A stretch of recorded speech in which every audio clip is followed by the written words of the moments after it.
नमस्कार दोस्तों, आज हम बात करेंगे भारत के कुछ संतों और उनके उपदेशों के बारे में, जिनमें संत रामपाल जी महाराज भी शामिल हैं। मेरा उद्देश्य आपको निष्पक्ष और तथ्यात्मक जानकारी देना है ताकि आप स्वयं समझ सकें।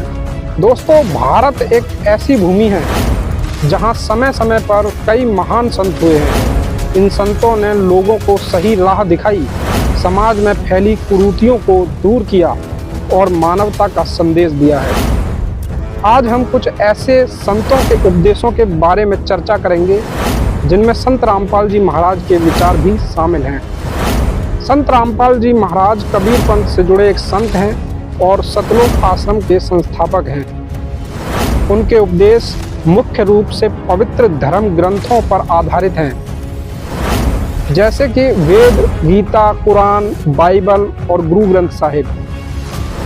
संत रामपाल जी का मानना है कि जीव हमारी जाति है, मानव धर्म हमारा, हिंदू मुस्लिम सिख ईसाई धर्म नहीं कोई न्यारा।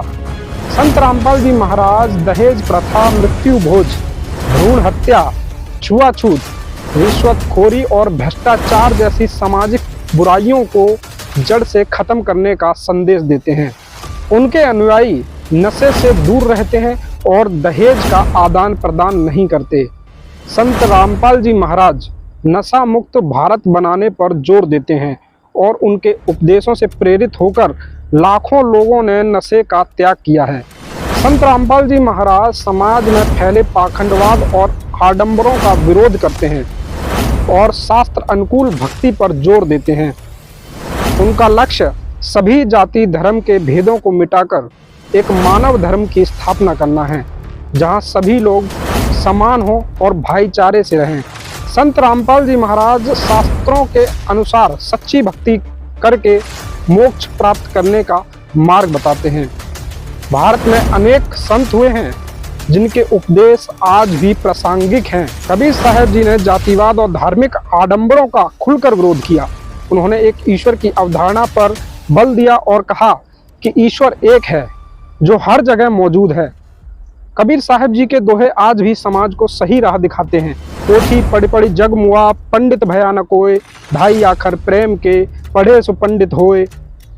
इसी तरह से सिख धर्म के संस्थापक गुरु नानक देव जी ने नाम जपो, किरत करो, वंड छको, ईश्वर का नाम जपो और ईमानदारी से कमाओ और बांट कर खाओ का संदेश दिया। उन्होंने सभी मनुष्यों को समानता पर जोर दिया और आडंबरों का खंडन किया।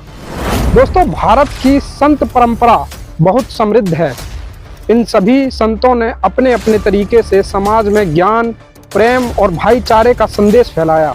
चाहे वह संत रामपाल जी महाराज हों, कबीर साहब हों, गुरु नानक देव जी हों, इन सभी का मूल उद्देश्य मानवता का कल्याण और आध्यात्मिक उत्थान रहा है। हमें इन उपदेशों से सीख लेनी चाहिए और अपने जीवन में सकारात्मक बदलाव लाने का प्रयास करना चाहिए। ऐसी और भी आध्यात्मिक जानकारी के लिए आप संत रामपाल जी महाराज के YouTube चैनल को सब्सक्राइब कर लीजिए और डेली वहां पर सत्संग आते हैं, सत्संग सुनिए और आध्यात्मिक ज्ञान पूरी तरीके से संत रामपाल जी महाराज अपने सत्संगों में बताते हैं और आज तक का सच्चा ज्ञान देते हैं। तो अभी जाइए और चैनल को सब्सक्राइब कीजिए और भी ऐसी वीडियो आप तक पहुँचती रहे, उसके लिए इस चैनल को भी सब्सक्राइब कर लीजिए। धन्यवाद दोस्तों।